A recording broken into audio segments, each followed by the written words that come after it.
Selamat malam Kak Litandun ya. Ya, Dan nih Kakak apa kabar? puji Tuhan, kabar baik kakak. Kabar baik, sehat ya Kak?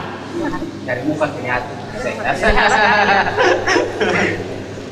Ini perkenalan dulu. Oh ya, perkenalan betul. Potong maksud. Kakak ini Beta Ayuta Sesep, ini ada. Richard Henry ya. Selamat datang di podcast Pemuda Jenot.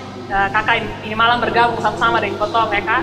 Ya, Sorry 17. Oh, sorry, 17. Itu lupa. Ini Kalita mungkin orang banyak tahu Kalita ini Cafik di Cafik. Nasaret. ya. Berarti Kalita masuk Cafik di sini dari sejak kapan?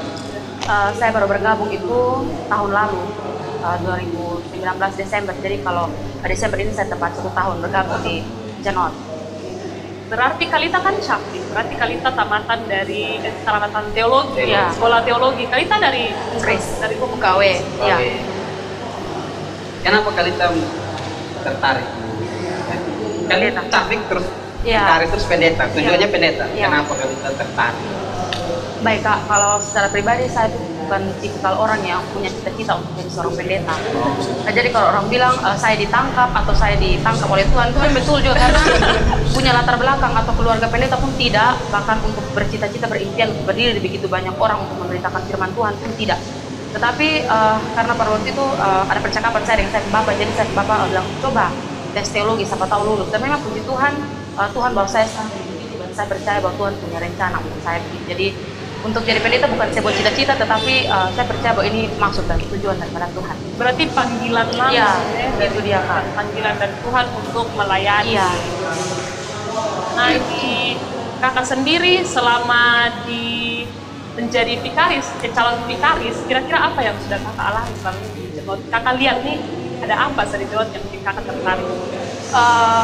Terutama dalam sekarang ketemu kondisi dalam COVID, saya lihat bahwa di gereja-gereja yang lain itu banyak pelayanan yang mati, tapi kalau di Jenot ini saya lihat bahwa antusias daripada pemuda, Ya. entah itu live streaming untuk ibadat kunci usbu ataupun pelayanan-pelayanan online, itu saya rasa masih terus berjalan. Jadi di Jenot saya temukan banyak hal-hal baru begitu, Hal-hal baru. yang kalau di gereja lain saya tidak temukan. Bahkan teman-teman saya yang lain juga menceritakan bahwa mereka kalau corona ini pelayanan mati, jadi mereka hanya duduk diam. Tapi kalau Jenot saya bilang bahwa tidak seperti itu. Puji Tuhan ya kalau Iya. masih bisa aktif. Karena Iya. kita melihat selalu sering lihat baru kunci Iya, pimpin ibarat kunci Besok Iya. setiap kali live stream kita harus nonton. Ini patut dicontohi. Iya. Tapi minta tete bentar kawan. Ini mungkin kalau kan kakak di tamatan teologi mungkin ketemu bahas soal ya tradisi-tradisi gereja. Mungkin kakak punya skripsi kayaknya beda tahu awal kakak tulis tentang baptisan. Iya, saksi baptis. Saksi baptis. Iya. Nah, kenapa kakak tertarik untuk mau tulis Tentang saksi baptis. saksi baptis? Baik, kenapa saya tertarik bahwa saya melihat bahwa realitanya sekarang bahwa pemahaman orang tentang saksi baptis itu hanya sebagai formalitas belaka. Jadi orang asal pilih seseorang untuk menjadi saksi baptis supaya dia punya anak, punya orang tua rohani. Kemudian di surat baptis itu kolom untuk orang tua saksi baptis itu tidak kosong. Jadi saya melihat bahwa sangat-sangat mengalami pergeseran. Karena kenapa saya bilang mengalami pergeseran makna? Karena kalau kita melihat asal mula tentang saksi baptis itu sendiri, dia itu ada bagi anak-anak yang orang tuanya dikenai disiplin gereja. Saksi baptis diperuntukkan bagi anak-anak yang orang tuanya itu salah satu baik ayah atau ibu tidak bertanggung jawab. Di situ saksi baptis hadir. Kemudian saksi baptis juga hadir bagi orang tua yang dia merasa bahwa dia tidak mampu untuk membiayai anaknya pendidikan, dia tidak mampu dan tidak sanggup. Nah di situ saksi baptis itu hadir. Makanya kenapa saya bilang bahwa mengalami satu pergeseran makna, karena saat ini orang tidak memikirkan sampai situ. Mereka hanya berpikir bagaimana dia punya anak, dia punya saksi baptis. Jadi saya sangat tertarik untuk Menulis tentang saksi baptis. Karena berbicara mengenai dia punya makna, Kak. Tadi Kak bilang ada pergeseran makna dari yang dulu ke sekarang. Kak. Tapi yang Beta mau tanya pertama-tama tuh, sebenarnya makna sebenarnya dari saksi baptis ini apa? Tugas dan perannya itu sebenarnya apa? Nah ini dia, mungkin bagi sebanyak orang mereka hanya tahu bahwa oh orang tua Sarani itu atau bapak dan mama Ani itu para sponsor anak ulang tahun mereka hadir, kemudian pada hari raya Natal itu dia hadir, iya beli baju baru dan lain sebagainya. Tapi yang menjadi makna atau fungsi atau peran yang sesungguhnya dari saksi baptis itu ialah bagaimana dia memberikan teladan yang baik, dia memberikan warna yang baru terhadap anak yang harusnya ditanggung jawabkan. Karena pada waktu suasana baptisan dia mengikrarkan satu janji bahwa dia percaya dan berjanji akan mendidik anak tersebut. Itu dia saya bilang mengalami pergeseran, bahkan maknanya mulai bergeser karena perannya itu hanya selesai pada waktu saksi baptisan itu berlangsung. Setelah keluar dari gereja, saksi baptis punya peran kurang nampak, tidak nampak. Iya. Nah, apakah soal saksi baptis memang diharuskan ada dan memang ada di Alkitab harus ada saksi baptis atau sebenarnya itu hanya tradisi yang ketemu ikut dari dulu? Baik kakak, kalau berbicara tentang saksi baptis itu ada atau tidak, itu sebenarnya bukan satu kewajiban. Bukan suatu Iya. kewajiban. Di Gemit sendiri tidak terlalu menekankan adanya saksi baptis karena itu tadi saya bilang bahwa dia memiliki asal mula, punya sejarah tersendiri kenapa dia hadir begitu. Dan kalau mau lihat di dalam Alkitab pun dia tidak secara terang-terangan bahwa bilang Paulus ini atau Saulus ini dia rohani daripada Timotius atau Barnabas dan lain sebagainya. Tetapi di situ dia mengiyakan bahwa dia merupakan orang tua rohani. Dia bertanggung jawab untuk mendidik dan membimbing anak tersebut. Itu kalau bilang dalam Alkitab ada, saya bilang ada. Karena itu di bagian sini saya itu saya cantumkan sebagai landasan teologi saya. Tapi kalau mau omong secara keseluruhan bahwa saksi baptis sendiri dalam Alkitab tidak terlalu terlalu banyak gitu. Jadi dia punya data atau informasi tentang saksi baptis sangat minim seperti itu.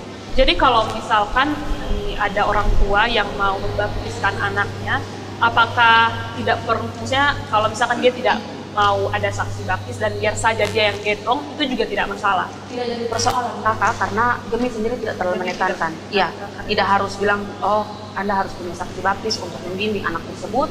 Bahkan Gemit sendiri tidak ada peraturan khusus tentang saksi baptis itu sendiri. Jadi tidak ada persyaratan bahwa kita harus menikah, kita sudah punya suami, kita sudah punya anak, baru kita bisa menjadi saksi baptis begitu.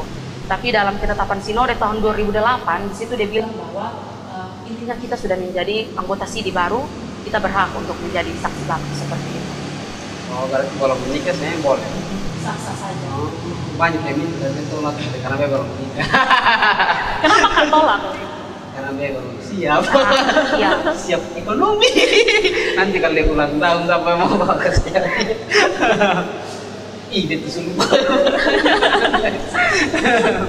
Ini soal orang tua Sarani. Apakah tugas orang tua Sarani dia akan selesai ketika itu anak sudah menjadi anggota SIDI? Dia sudah, orang bilang dia sudah bertanggung jawab atas iman. Ya. Apakah sampai situ atau Roman menurut Anda?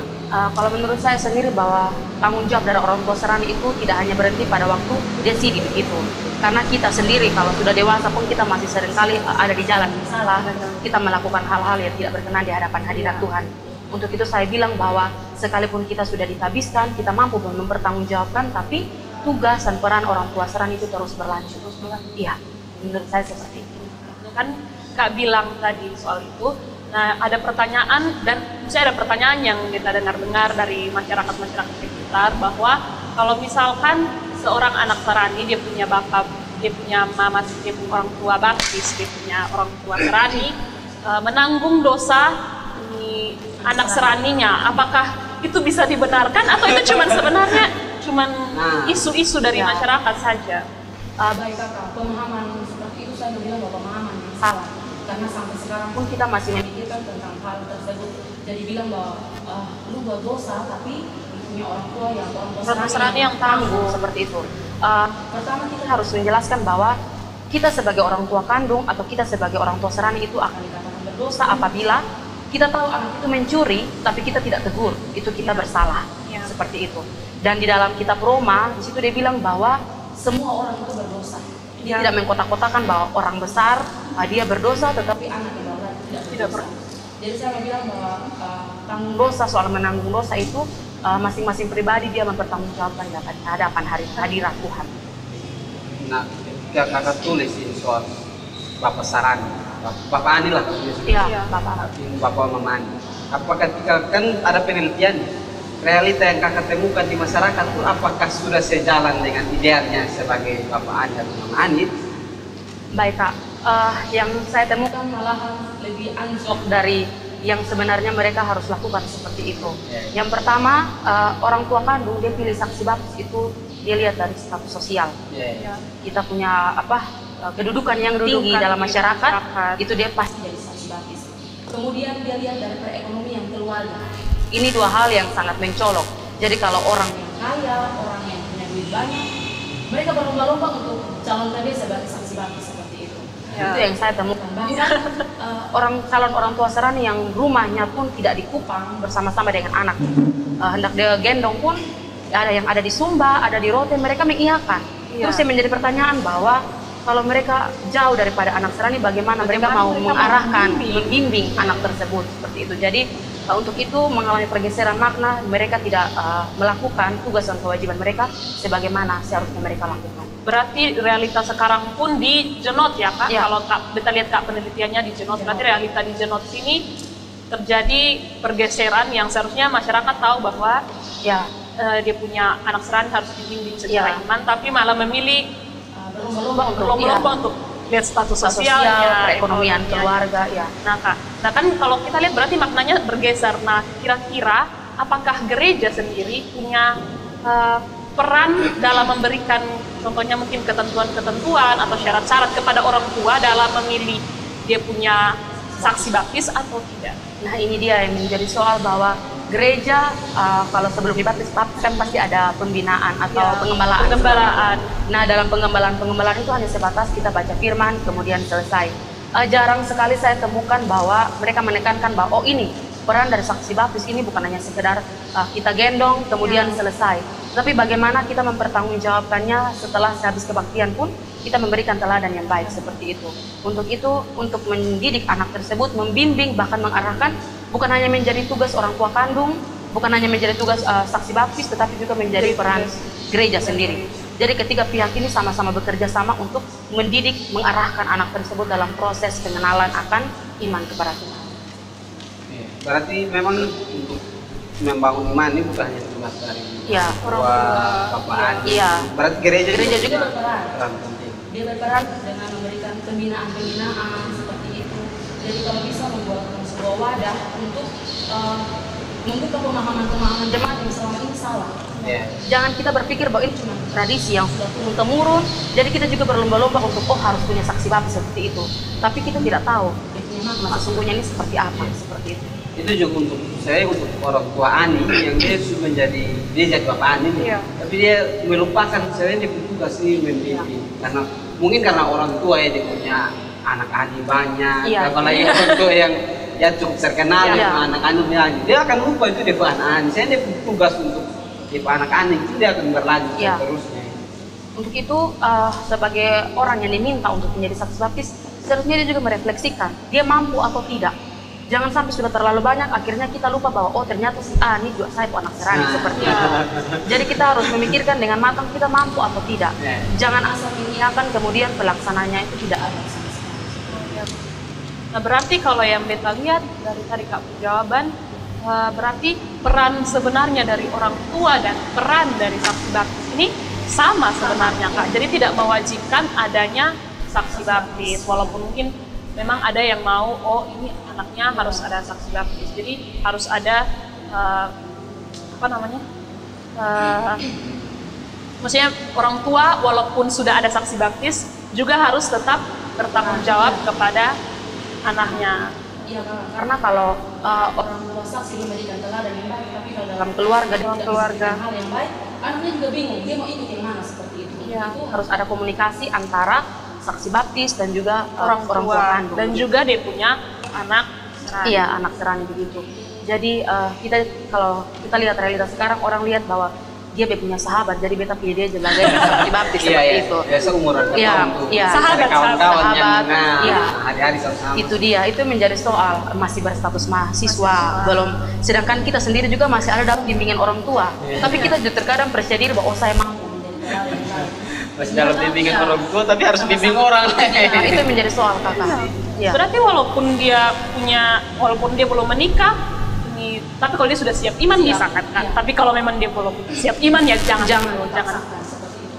Kita rasa kita mantap dalam segi iman, kita rasa mantap dalam segi perekonomian, kenapa tidak seperti itu? Jadi dua-dua hal ini secara jasmani dan rohani berjalan seimbang. Nah, kakak pernah jadi mamanya kalau Sebenarnya saya pernah diminta seperti itu kakak, tapi saya merasa bahwa saya masih dalam tahap kuliah. Saya juga belum memiliki pengalaman terkhusus dalam mendidik anak. Saya tolak seperti itu. Tapi setelah saya wisuda terus saya bilang dong berlomba-lomba untuk cari mama ini yang pendeta seperti itu. Mendidik didik yang baik. Didik yang iya. Jadi saya mengiyakan. Jadi saya berusaha kalau saya tulis tentang saksi baptis, setidaknya saya juga memberikan teladan yang baik untuk anak serani saya seperti itu.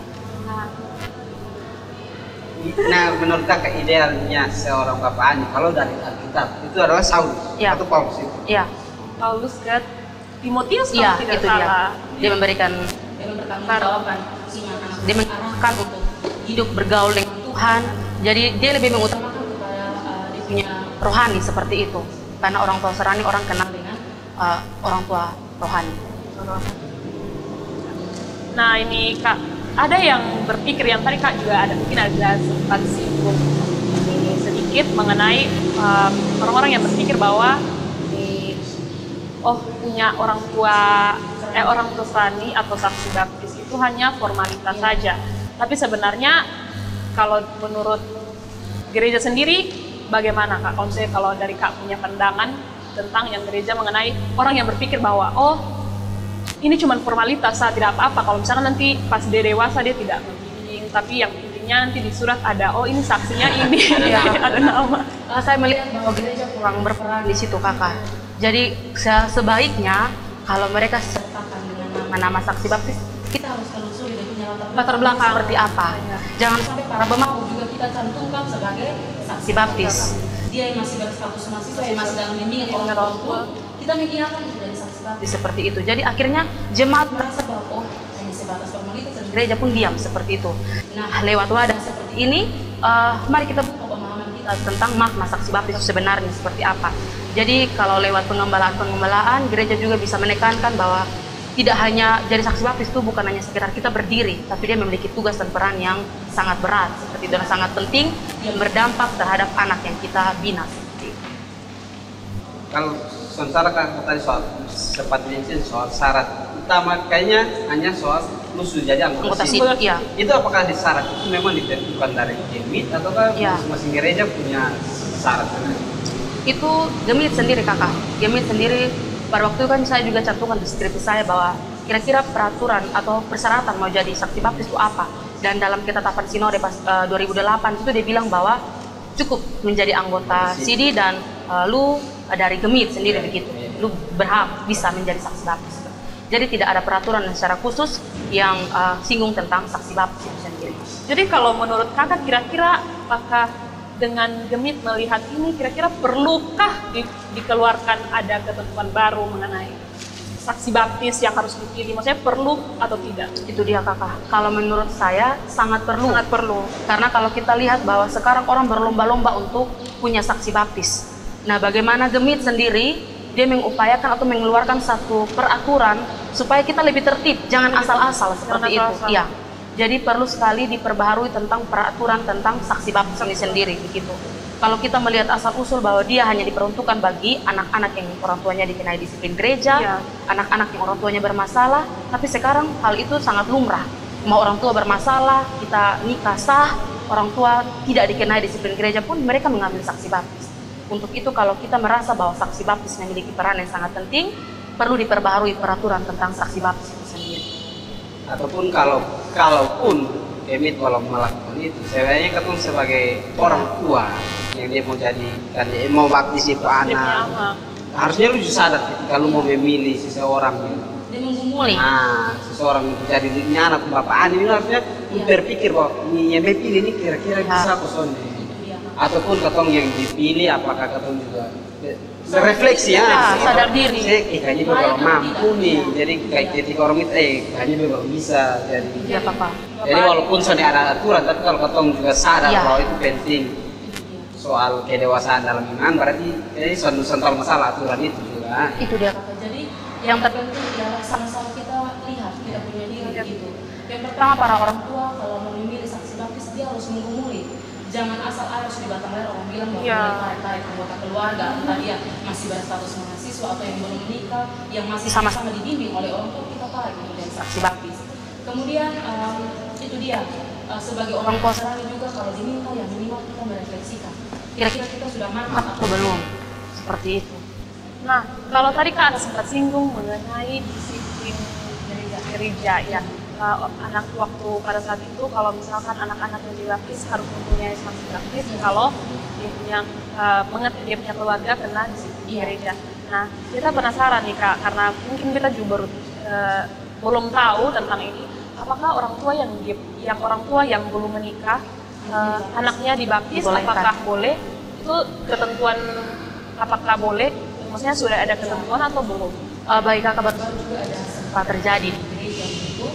Belum menikah tapi mereka bawa anak, kemudian gereja mengiyakan, tetapi dengan ketentuan dia bikin surat pernyataan Kakak, anak kedua, anak ketiga kalau mau dibaptis minimal sudah menikah. Jadi gereja memberikan kelonggaran kepada anak yang pertama saja. Kalau anak kedua, anak ketiga, keempat datang dan belum menikah, gereja tidak mau baptis. Ya jelas, kesalahan yang tidak boleh diulang-ulang kesalahan. Iya Kakak.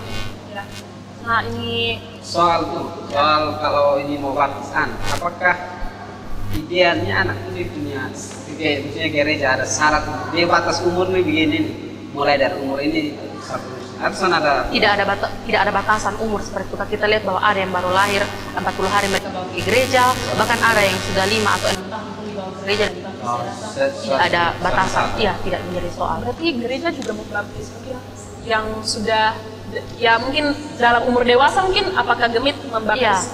Ada yang mau menikah tapi belum dibaptis, nanti pas posisi pemberkatan itu 1 kali jadi dibaptis, Lalu yang sebentar ya, itu kalau kasus pribadi. Lalu kalau dia punya penggembalaannya itu kira-kira bagaimana? Kan berulang-ulang tuh penggembalaan khusus. Jadi mereka juga diajar seperti katekisasi khusus seperti itu Kakak. Jadi mereka belajar lebih khusus lagi. Mereka berbeda dengan seperti tadi kasus pindah agama begitu, mereka berbeda begitu. Jadi materi yang diberikan lebih khusus. Berarti dia mungkin butuh waktu untuk dibaptis. Maksudnya masih ada butuh waktu untuk pengembalaan lalu baru bisa baptis. Kemana Kapis? Menurut Kapis kemana? Pernah ada yang tawar Kakak jadi saksi baptis? Tawar banyak. Belum ada sih, tapi kalau tawar kayaknya belum siap. Belum siap dua-dua. Secara ekonomi dan secara iman. Tapi lebih pentingnya itu iman. Kalau Kak belum punya. Iya, paling penting itu iman. Memberikan teladan lah. Tapi kalaupun iman itu siap, tapi kalau ulang tahun besok bawa hadiah juga hanya memang.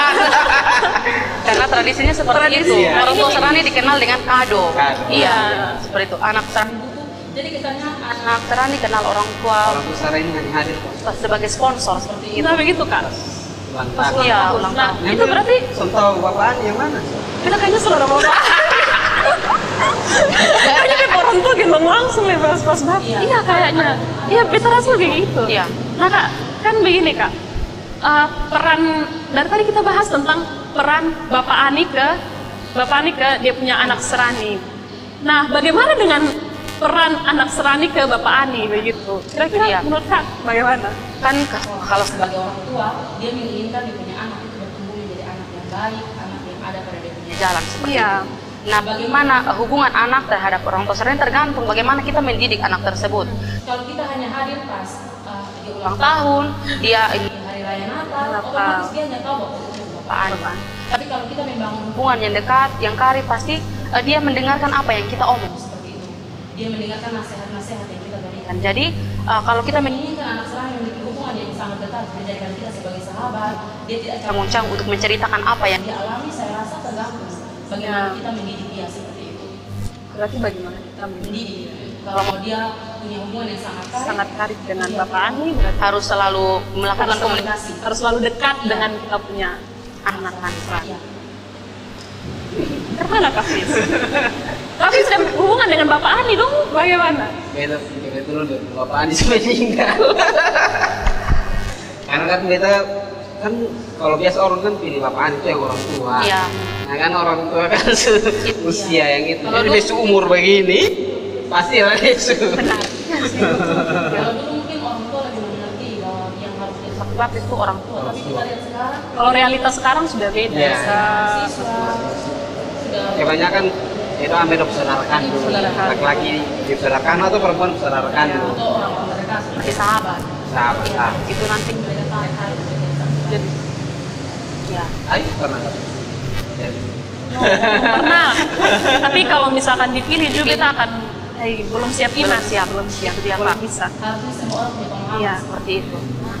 mungkin karena ini juga katong tahu. Kalau soalnya Iya. kayaknya beta sembarang cuy. Itu dia. Orang minta juga, oh sudah ikut, sudah. Kan sebagai formalitas seperti itu orang punya pemahaman seperti Iya, kalau soalnya orang juga kan punya kebanggaan, beta jadi bapak ani. Itu dia. Beta jadi bapak ani. Kalau dia saya sudah siap. Berarti sebenarnya ini pendidikan soal saksi baptis ini betul-betul penting ya. Maksudnya Iya. sekarang baru potong. itu dia kakak. Jadi tugas kita bagaimana kalau ada yang tiba-tiba bisa ya kita menjelaskan yang seharusnya yang kita tahu begitu. Jadi lewat wadah ini membuka pemahaman orang terhadap saksi baptis seperti itu. Mungkin karena Penghujung. atau kali ada hal lain yang bisa dikaitkan.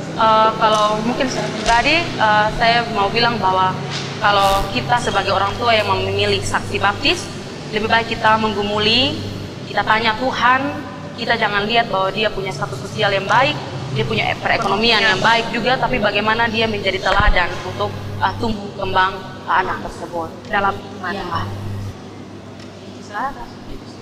Ayo ada pesan.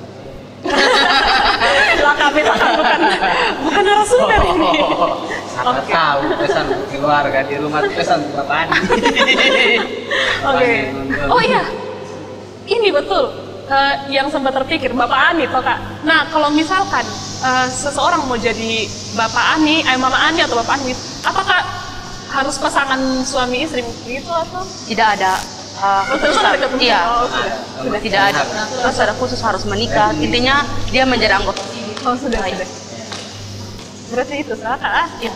Oke, mungkin sampai di penghujung acara. Terima kasih banyak Kak karena sudah mau bergabung di Potong, sudah mau membagikan tentang ya hal-hal di gereja yang kami yang Potong mungkin sudah mengerti atau mungkin jemaat pun belum mengerti Ya. soal ini. Semoga jemaat juga dapat sesuatu lah dari podcast kali ini. Iya. Terima kasih Kak. Selamat malam. Selamat malam. Salam.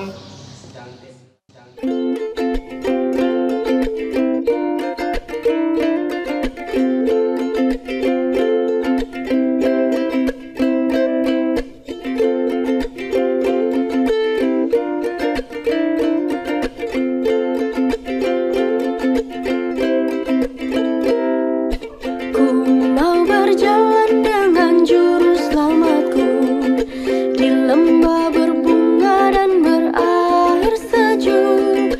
Ya